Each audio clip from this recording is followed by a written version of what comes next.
how are you all? Hope you all are very good. Today, students, we are going to start our 11th chapter of class 3rd, which is about air, water and weather.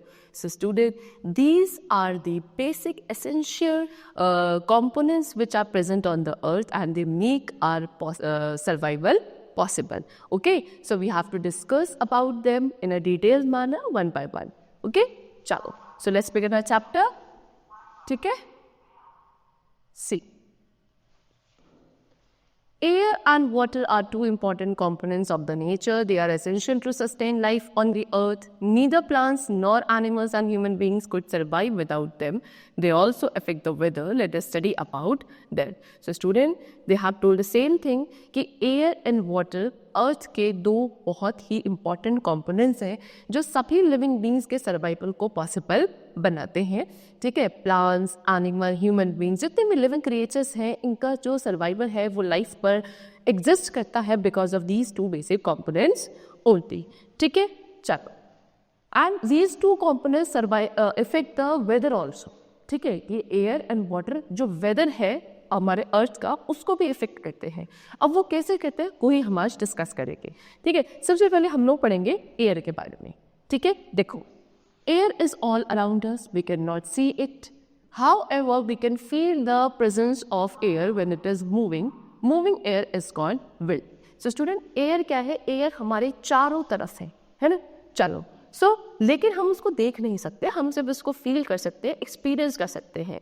Because moving air, जब हवा चलती है उसको हम क्या बोलते हैं? Wind बोलते हैं, है ना. और उसको हम फील कर पाते हैं. ठीक है, तभी हमें पता चलता है कि हाँ, हमारे चारों तरफ क्या एयर एग्जिस्ट करती है. Next, composition of air. Air का कॉम्पोजिशन कैसे है, यानी कि एयर किससे मिलकर बनी है. सो air is made up of many gases. बहुत सारे गैसेस से मिलकर एयर बनती है, जिसमें कि oxygen, carbon dioxide, nitrogen and water vapour. These are the basic components of which the air is made up of. ठीक है, the main gas in air is nitrogen followed by oxygen, carbon dioxide. Other gases and water vapors are present in small quantities. Air also contains water vapor. Sometimes we feel hot and sticky on a rainy day. This happens because the amount of water vapor increases in the air. हमारे air में बहुत सारी gases का mixture है. उसमें से जो सबसे ज़्यादा अमाउंट ऑफ गैस प्रेजेंट है एयर में, दैट इज नाइट्रोजन. फिर सेकंड पे ऑक्सीजन. ओके, सो सबसे पहले जो मेन कंपोनेंट है हमारी एयर का, that is nitrogen. See, they have shown us this composition also. ठीक, ये पूरा आपका एयर है. इसमें से student this majority of portion is nitrogen which is about 78%. यानी कि हमारे पूरे एयर का जो कॉम्पोजिशन है उसमें 78% मैक्सिमम गैस इज नाइट्रोजन. ठीक है, फिर उसके बाद 21%, दिस ब्लू वाला जो कॉलम है, देखो ये है ऑक्सीजन, जो कि कितना परसेंट का है? 21% है. That means what? टोटल 99%. अब बचा कितना? 1%. ये 1% में क्या आते हैं? बाकी सारी गैसेस. ठीक है, सो जिसको हम अदर गैसेस बोलेंगे. ठीक है, तो इस 1% में carbon dioxide and other kind of gases including your water vapour, dust particles and all, ये सब आपके इस 1% के अंदर इंक्लूडेड होते हैं. ठीक है, चलो. Now air also contains water vapour. ठीक है, एयर के अंदर क्या है स्टूडेंट? वाटर वेपर भी प्रेजेंट होता है. ठीक है, कभी कभी आपने देखा होगा कि आपको बहुत ज़्यादा गर्मी फील हो रही है on a rainy day also. जिस दिन बारिश हो रही है उस दिन आपको गर्मी फील होती है और सिकी सिकी सा फील होता है. एक्चुअल में होता क्या है, उस दिन एयर में जो वाटर वेपर का अमाउंट है, कंटेंट है, वो ज़्यादा इंक्रीज हो जाता है. ठीक है, एंड वाटर वेपर क्या करता है स्टूडेंट? वाटर वेपर में क्या होता है? वो गर्मी होती है, वो स्टिकीनेस होती है जो आपको अपनी स्किन पर फील होती है. ठीक है, चलिए. Now, our Earth is surrounded by a layer of air called the atmosphere. Outside this atmosphere lies a vast space. There is no air in space. हमारे अर्थ के चारों तरफ एक क्या है? एयर की लेयर है जिसको हम एटमॉस्फेयर कहते हैं. एटमॉस्फेयर के बाहर क्या है? एक बहुत बड़ा स्पेस है और उस स्पेस में एयर प्रेजेंट नहीं है. ओके, चलो. Now next we will talk about uses of air. Air के यूजेस क्या है? So student, air is necessary for all the living beings to survive. We use air in many ways. So air क्या है? सभी living beings के survival के लिए बहुत बहुत बहुत ज़्यादा ज़रूरी है. ठीक है ना. अब क्या क्या यूजेस है? Number 1, we breathe in oxygen in the air. सबसे इंपॉर्टेंट और सबसे पहला प्राइमरी फंक्शन एयर का यही है कि हम एयर के प्रेजेंस में ही ब्रीथ कर पाते हैं, क्योंकि इसमें ऑक्सीजन गैस प्रेजेंट होती है. Right. Then oxygen present in the air helps in burning. इस एयर में जो ऑक्सीजन गैस प्रेजेंट होती है वो बर्निंग में भी हेल्पफुल होती है। We fill air in football, tyre tube, balloon, इन सब में हम लोग एयर फिल करते हैं। Plant breathe in carbon dioxide present in the air. Plants भी जो ब्रीथ करते हैं carbon dioxide gas, that is also present in the air only. ठीक है, चलो now next we will talk about water.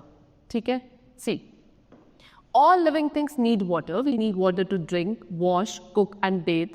Plants need water to make their food. Water exists in three forms: solid, liquid and gas. Water can be changed from one form to another by heating or cooling. In nature, water changes its form continuously by a process called the water cycle. So student, जैसे air हर एक living being के लिए important था, similarly water is also important for every living being. Okay?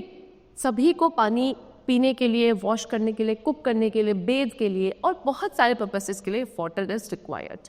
ठीक, चलो plants को water required होता है अपना खाना बनाने के लिए। ठीक है, उसके बाद वाटर हमारे नेचर में स्टूडेंट थ्री फॉर्म्स में एग्जिस्ट करता है, एक सॉलिड और लिक्विड और गैसियस स्टेट में। ठीक है, वाटर अपने सभी फॉर्म को चेंज कर सकते हैं, यानी कि solid to liquid, liquid to gas, gas to liquid और लिक्विड टू सॉलिड। ये तीनों स्टेट्स चेंज करी जा सकती हैं वाटर की बाय हीटिंग और कूलिंग। हमारे नेचर में भी क्या होता है कि नेचर में भी वाटर अपनी फॉर्म जो है ये कॉन्टिन्यूसली चेंज करता रहता है by a process which is known as water cycle.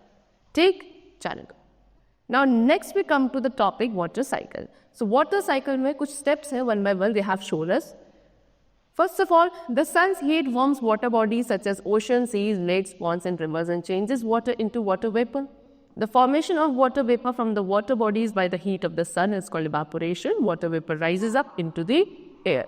So student, जो sun की heat होती है, ठीक है, जो सनलाइट क्या देता है, हीट प्रोड्यूस करता है, हीट एंड लाइट प्रोड्यूस करता है, उसमें से जो हीट होती है वो क्या करती है, जितनी भी वाटर बॉडीज का जो पानी है उसको वार्म अप करती है और उसको वार्म करके किस में कन्वर्ट करती है, सन की हीट वाटर वेपर की फॉर्म में कन्वर्ट करती है।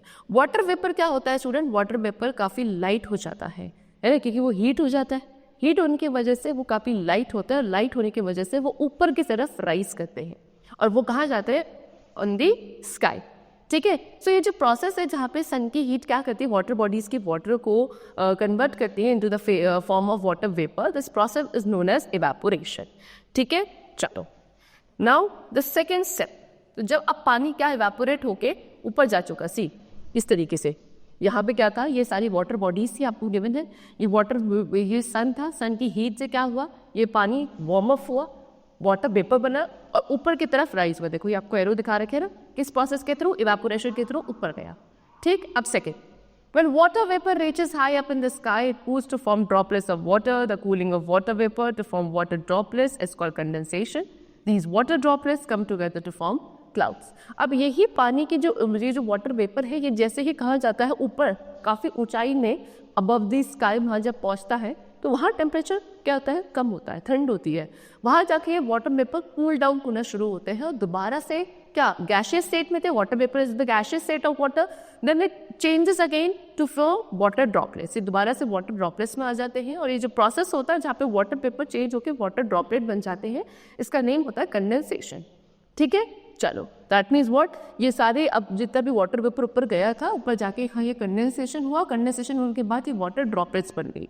फिर वाटर ड्रॉपलेट्स क्या होती है कि एक साथ ही आती हैं, जुड़ जाती हैं और बनते क्या बनाती हैं, फिर ये ऐसे ऐसे क्लाउड्स बनाती हैं। ठीक है, चलो now next is what, when the water droplets in the clouds become too heavy to remain in the air, they fall to the ground as rain. In very cold places, water droplets from the clouds come down as snow. फिर ऊपर जब ये water droplets clouds के अंदर बहुत ज़्यादा भर जाती हैं तो क्लाउड्स बहुत हैवी हो जाते हैं और हैवी होने के बाद क्या होते हैं, ये नीचे वापस आ जाते हैं in the form of water, in the form of rain. ठीक है, जो बहुत ज़्यादा ठंडी जगह होती है वहाँ पे ये सारा रेन वाटर किसकी फॉर्म में, स्नो की फॉर्म में नीचे आता है। ठीक है, the water that falls as rain or snow gets collected in water bodies again, sunlight warms the water and the cycle continues. The cyclic movement of water in nature is called the water cycle. So जब ये पानी सारा आपका ऊपर clouds का पानी rain water की form में, स्नो की फॉर्म में नीचे आता है, इसको बोलते हैं प्रेसिपिटेशन। ठीक है, फिर ये सारा पानी नीचे आता है, नीचे आने के बाद ये वाटर बॉडीज में दोबारा से कलेक्ट हो जाता है, फिर उसके बाद सन की हीट से इवापोरेट होता है, ऊपर जाता है। इस तरीके से ये साइकिल ऐसे कॉन्टिन्यूसली चलती रहती है हमारे नेचर में और इसी को हम क्या बोलते हैं, वाटर साइकिल बोलते हैं। ठीक है, चलो Now next we come to what? Weather. Weather describe how hot or cold, wet or dry, calm or stormy a place is at a particular time in a day. Changes in weather are caused by the sun, wind, rain and clouds at a particular place. So weather क्या describe करता है कि किसी भी एक दिन में, एक particular time में, एक particular जगह कितना हॉट या कोल्ड है, कितना वेट या ड्राई है, कितना काम या स्टॉर्मी प्लेस है, वो उसको डिस्क्राइब किया जाता है बाय दी वेदर. तो ये वेदर में जो चेंजेस आते हैं स्टूडेंट, वो किसकी वजह से आते हैं? सन, विंड, रेन या जो क्लाउड्स होते हैं उस पर्टिकुलर प्लेस के, उनकी वजह से the changes in the weather are caused. सबसे पहले hot and sunny day. So the sun gives us heat and light. On sunny days we can see the sun shining brightly in the sky. Sunny days are warmer than cloudy days. In the morning and in the evening the sun rays are slanting, so it is cooler. But in the afternoon the sun is overhead, so it is very hot. तो sun क्या provide करता है हमको? Heat and light provide करता है, right? चलो, जिस दिन सनी डे होता है कि बहुत तेज धूप जब निकल रही होती है, तो आपने देखा होगा जो सन है बिल्कुल ब्राइटली शाइन करता है स्काई, है ना? तो उस दिन जो क्लाउडी डे के कंपैरिजन में ज़्यादा गर्मी होती है सनी डे में, है ना? मॉर्निंग में और इवनिंग के टाइम पे जो सन की रेज होती है वो ऐसे स्लैंटिंग होती है, तो इतनी ज़्यादा गर्मी नहीं लगती. लेकिन आफ्टरनून के टाइम पे वो सन बिल्कुल हमारे सर के ऊपर होता है, तो उसकी जो रेज है बिल्कुल ऐसे स्ट्रेट होती है, ठीक है, जिसकी वजह से ज़्यादा गर्मी होती है during the noon time on the sunny day. Okay, next is windy day. Windy day क्या है student? Moving air is called wind. When that blows gently is called a breeze. When the wind blows with speed it is called a storm. The storm can cause harm to us. It can uproot trees, roots, and even break window panes. In the month of May and June, we can feel the hot, dry wind blowing called loo. It can make people sick. So, student, moving air यानी कि क्या, जो चलती हुई air होती है उसको हम विंड कहते हैं. जब विंड बहुत जेंटली फ्लो करती है उसको ब्रीज कहा जाता है, लेकिन जब बहुत ज़्यादा स्पीड से ब्लो करती है विंड तो उसको हम स्टॉर्म कहते हैं. स्टॉर्म क्या करता है? हार्मफुल होता है, हमको हार्म कर सकता है. ये क्या करते हैं? रूट्स, ट्रीज को उखाड़, जो बहुत तेज आंधी तूफान आता है तो आपने देखा होगा बड़े बड़े पेड़ भी सब क्या होता है? गिर जाता है. कुछ इस तरीके से ये विंडी डे है, ठीक है. मई एंड जून में क्या होती है? जो हवा चलती है वो बहुत ज़्यादा गर्म और एकदम ड्राई दिन चलती है मई एंड जून के मंथ में. उसको हम क्या बोलते हैं? लू बोलते हैं. और लू की वजह से हम लोग बीमार भी पड़ सकते हैं. Next is cloudy day. Sometimes the sky is covered with cloud. The cloudy days are cooler because the clouds do not allow the sun rays to reach the earth. But cloudy nights are warmer because the heat of the earth cannot escape into the atmosphere due to clouds. So ये है student क्या? Cloudy day का आपका एक scene. इसमें actual में बताया क्या जा रहा है कि जिस दिन क्लाउडी डे होता है, कब होता है? कभी जब आपने देखा होगा कि पूरे जो स्काई है पूरा कवर्ड है क्लाउड्स की वजह से, तो उस डे को बोला जाएगा क्लाउडी डे.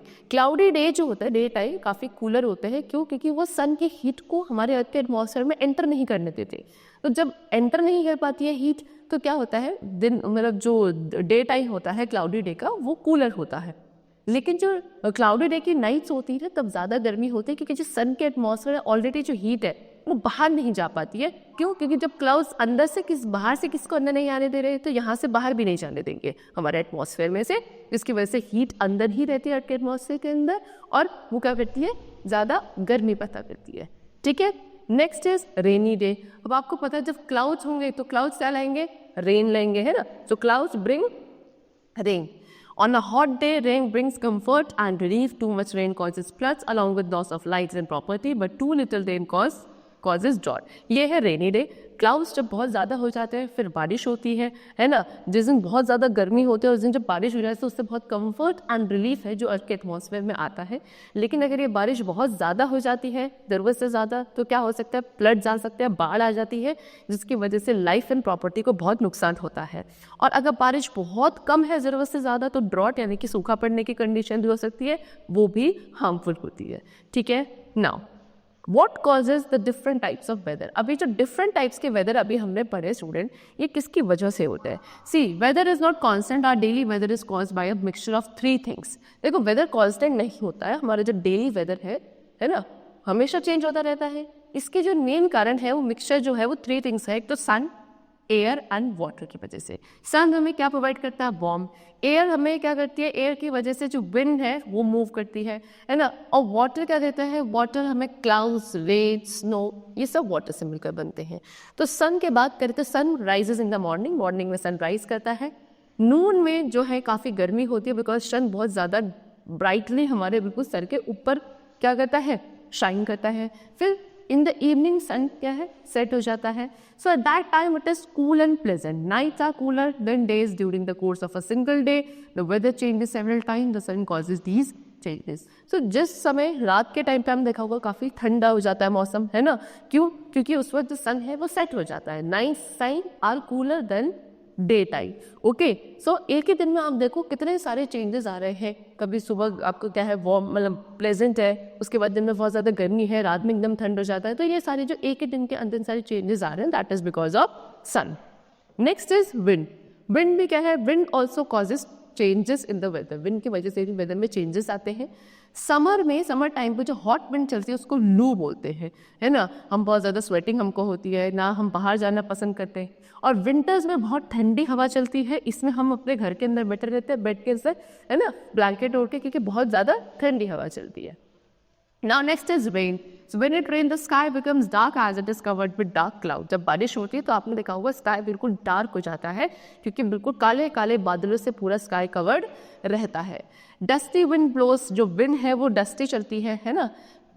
उसके साथ the temperature goes down, temperature down हो जाता है। Atmosphere becomes humid, rain changes the weather, snow flakes on hailstone and rain drops are made in the same way, but when it is very cold the water drops face to form ice crystal and ponds, clouds as slow. So temperature क्या होता है, rainy day में नीचे हो जाता है, atmosphere थोड़ा humidity वाला हो जाता है, वाटर वेपर ज़्यादा बढ़ जाता है एटमॉस्फेयर में, ठीक है। रेन क्या है, वेदर चेंज करती है, स्नो फ्लेक, हेल स्टोन, है ना, रेन ड्रॉप्स, ये सब इसी तरीके से बनती है। लेकिन जब बहुत ज़्यादा ठंड होती है तो यही वाटर ड्रॉप्स फ्रीज हो जाती हैं, आइस क्रिस्टल्स बनाती हैं, है ना, और क्लाउड्स में फिर एज अ स्नो, आपने देखा होगा बहुत ज़्यादा ठंडी जगहों पे फिर स्नोफॉल होने लगता है।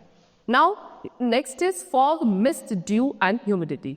अब ये क्या है स्टूडेंट, देखो फॉग क्या है, simply a low lying bank of clouds. Fog forms when warm moist air comes in contact with cold ground. As the air cools, the moisture it contains forms the tiny droplets that makes up clouds. Fog क्या है, simply एक low lying bank of cloud है।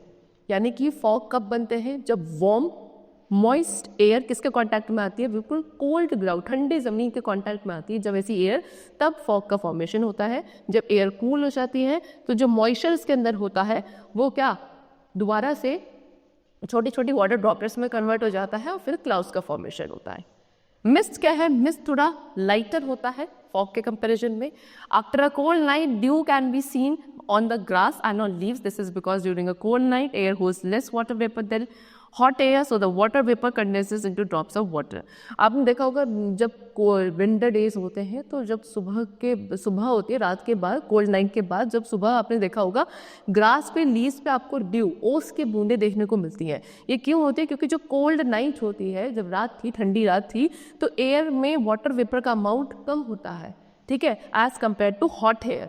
Hot air में ज़्यादा होता है, ठीक है। तो वाटर वेपर कंडेंस होकर किस में कन्वर्ट हो जाते हैं, सारे वाटर ड्रॉपलेट्स में कन्वर्ट हो जाते हैं, जिसकी वजह से आप मॉर्निंग में देखते हो ग्रास एंड लीव्स पे कुछ ड्यू होते हैं। When the temperature drops below 0 degree Celsius, the water vapor freezes and forms frost. जब टेम्परेचर 0 डिग्री सेल्सियस से नीचे चला जाता है, फिर वाटर वेपर दोबारा से फ्रीज हो जाते हैं और क्या बनाते हैं, फ्रॉस्ट बनाते हैं। फिर next is humidity. Humidity is amount of water in the air. If the air contains only a little water vapour, the humidity is low. When air holds a lot of moisture, we say the humidity is high. Warm air can carry more water vapor than cold air. This is why in some hot places it is very humid, and humid places as can freeze sticky. So humidity क्या है, amount of water vapor present in the air. Air के अंदर कितना water vapour present है उसको हम humidity कहते हैं। जिस एयर में वाटर वेपर कम होता है वहाँ पे लेस ह्यूमिडिटी होती है, जिस एयर में वाटर वेपर का अमाउंट ज़्यादा होता है वहाँ ह्यूमिडिटी ज़्यादा होती है। सो जो वार्म एयर होती है, गर्म हवा होती है, उसमें ज़्यादा वाटर वेपर कैरी किया जा सकता है as compare to cold air. इसीलिए जो बहुत ज़्यादा गर्म जगह होती है, हॉट प्लेसेस होते हैं, वो वहाँ पे ज़्यादा ह्यूमिडिटी होने के चांसेस होते हैं, क्योंकि वहाँ पे गर्मी ज़्यादा है, तो यानी कि वहाँ हॉट एयर ब्लो करेगी और हॉट एयर में वाटर वेपर ज़्यादा कैरी होता है, होल्ड किया जाता है। सो ह्यूमिड प्लेसेस में हमारी स्किन पे कैसे फील करती है, स्टिकी फील करती है। Now next we will talk about seasons in India. India में सीजन्स के बारे में पढ़ेंगे। The weather changes in every 3 to 4 months to form seasons. India has 5 seasons in a year. They are summer, monsoon, autumn, winter and spring. So आपने देखा होगा कि weather her 3 to 4 months के बाद चेंज होता है, और वो वेदर जो 3 to 4 मंथ्स तक कॉन्टीन्यूसली चलता है उसको हम क्या बोलते हैं, सीजन बोलते हैं। इंडिया में मेनली 5 सीजन है एक ईयर के अंदर, summer, monsoon, autumn, winter and spring. सबसे पहले समर सीजन के बारे में बात करेंगे, ठीक है। सो समर सीजन क्या है? समर सीजन में स्टूडेंट जो वेदर होता है बहुत ही ज़्यादा गर्म होता है ना। At some places hot wind blow, their days are long and nights are short. कुछ ऐसी जगह होती है जहाँ पे गर्म हवाएं चलती हैं। जो समर सीजन होता है उसमें डेट जो होते हैं काफ़ी बड़े होते हैं, नाइट्स आपकी छोटी होती हैं। लोग कॉटन के क्लोथ्स पहनते हैं, जूस, मैंगोज, आइसक्रीम, ये सब समर सीजन में इंजॉय किया जाता है। Air conditioner and room cooler use किए जाते हैं इस सीज़न में, है ना। फिर आता है मॉनसून सीजन। मॉनसून सीजन में क्या होता है? ऑलमोस्ट हमेशा बारिश होती है, ठीक है। So it rains the most during monsoon season. Rain क्या लाती है? रेन जो है रिलीफ लाती है from the heat of summer season, क्योंकि समर सीजन के बाद ही आपका मॉनसून आता है। पूरी तपती धूप में गर्मी के बाद जब आपका मॉनसून सीजन आता है तो बारिश आती है, और बारिश आने के बाद क्या होता है? उस गर्मी से सबको रिलीफ मिलता है, ठीक है। It provides water for growing crops, at some places it leads to flood also. Raincoat, gumboots and umbrellas are used to keep dry, ठीक। ये पानी लाते हैं सो दैट क्रॉप्स की प्रॉपर ग्रोथ होती है। कुछ जगहों पे से बहुत ज़्यादा बारिश हो जाती है तो फ्लड भी आ जाते हैं मॉनसून सीजन में, ठीक है। रेन कोट, गम बूट, अम्ब्रेला, ये सब हम यूज़ करते हैं खुद को ड्राई रखने के लिए during the monsoon season. Next is autumn season. अब वेदर क्या है? ठंडा होने लगता है ऑटम सीजन के में, ठीक है। जब ऑटम सीजन आता है तो धीरे धीरे वेदर थोड़ा सा ठंडा होने लगता है। लीव्स क्या येलो टर्न होनी शुरू हो जाती हैं, है ना, और फिर धीरे धीरे क्या होती हैं? शेड हो जाती हैं, ट्री से अलग हो जाती है ना। And this season comes before winter. का विंटर सीजन से पहले आता है। फिर आता है आपका विंटर सीजन। विंटर सीजन में क्या होता है? वेदर बहुत ज़्यादा ठंडा होता है, कोल्ड होता है during winters.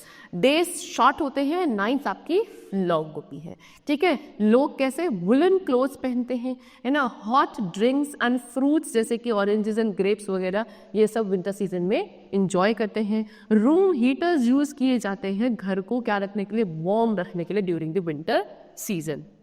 Now next is spring season. Spring season में क्या होता है student? Trees get new leaves and flowers bloom during spring season. The weather is very pleasant. The surroundings look fresh and green. This season comes after winter season. Spring season आता है winter season के बाद, ठीक है। New leaves, trees में new leaves आने लगती हैं, फ्लावर्स ब्लूम करने लगते हैं। वेदर बहुत ज़्यादा प्रेजेंट होता है, ना बहुत ज़्यादा ठंड ना बहुत ज़्यादा गर्मी, ठीक है। जो सराउंडिंग्स है चारों तरफ बड़ा फ्रेश ग्रीनरी वाला एनवायरनमेंट रहता है, ठीक है। इस तरीके से आप देखो ये है spring season. Now the last is thunder and lightning. Thunder and lightning क्या है? See when the weather is bad, lightning builds up inside the clouds. Lightning is a giant spark of electricity escaping. The lightning heats the air around it. The hot air pushes against the cooler air and makes the sound of thunder. सो जब weather क्या होता है? बहुत ज़्यादा खराब होता है, bad होता है, तो लाइटनिंग बनने लगती है क्लाउड्स के अंदर। आपने देखा वो जो बिजली कड़कती है ना, तो वो लाइटनिंग अंदर क्या होती है? क्लाउड्स के अंदर बनने लगती है। और लाइटनिंग क्या है? इलेक्ट्रिसिटी जब बाहर निकलने की कोशिश करती है तो एक बहुत बड़ा स्पार्क जो प्रोड्यूस होता है उसको हम लाइटनिंग कहते हैं, ठीक है। लाइटनिंग क्या करती है? उस एरिया की जो एयर है उसको हीट कर देती है, और जब ये हॉट एयर क्या करती है? कूलर एयर को अगेंस्ट से रहती है, पुश करती है, तभी जाके साउंड प्रोड्यूस होती है थंडर की, ठीक है। चलो, so student, the chapter is completed over here. We have discussed the various types of weather in season, ठीक है. I hope the chapter is very much clear to you. Will meet you very soon with a new chapter. Thank you everyone.